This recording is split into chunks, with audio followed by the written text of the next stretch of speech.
17 जुलै शुक्रवार. आज उंचावले जाईल. आणि परमेश्वर यहोशुआला म्हणाला, आजपासून मी तुला सर्व इस्रायेलाच्या दृष्टीने मोठे करू लागेन, जेणेकरून त्यांना कळेल की जसा मी मोशेबरोबर होतो तसाच मी तुझ्याबरोबर आहे. यहोशुआ 3:07. प्रभू ठामपणे म्हणतो, आज मी तुला उंचावीन.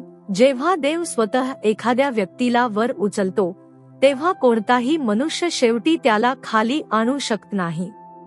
प्रभूकडून मिळणारा सन्मान टिकणारा, अर्थपूर्ण आणि गौरवशाली असतो. मोशेच्या मृत्यूनंतर देवाने यहोशुआची निवड केली आणि त्याच्यावर मोठी जबाबदारी सोपवली. त्याला इस्रायल लोकांचे नेतृत्व करायचे होते, कनान देशातील राजे आणि राष्ट्रांविरुद्ध युद्ध करायचे होते आणि वचन दिलेली भूमी वंशांमध्ये वाटून द्यायची होती. ही खरोखर मोठी कामे होती.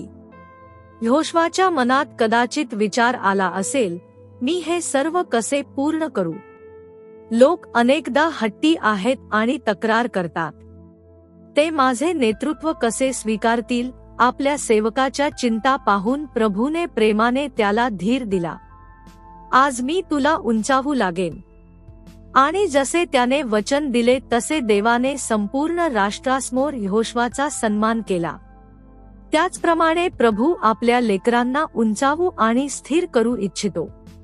हे उंचावणे पदोन्नतीच्या रूपात, नवीन जबाबदारीच्या रूपात, अधिक प्रभावाच्या क्षेत्रात किंवा सेवेसाठी नवीन संधीच्या रूपात येऊ शकते.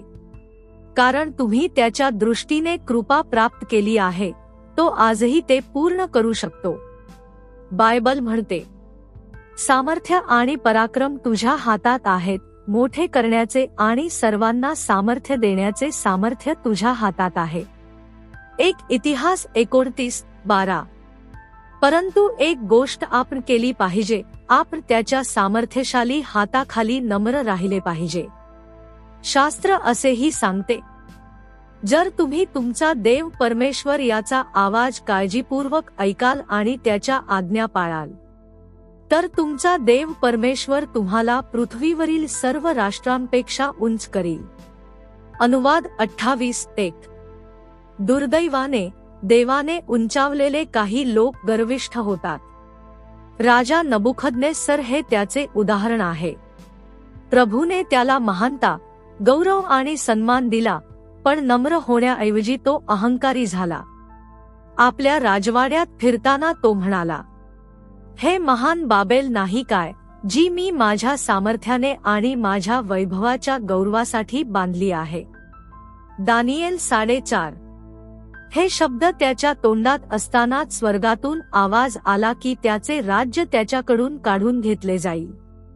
त्याच्या गर्वामुळे त्याला लोकांपासून दूर केले गेले आणि जोपर्यंत त्याला कळले नाही की सर्वोच्च देव मनुष्यांच्या राज्यांवर राज्य करतो, तोपर्यंत तो पशुसारखा राहिला.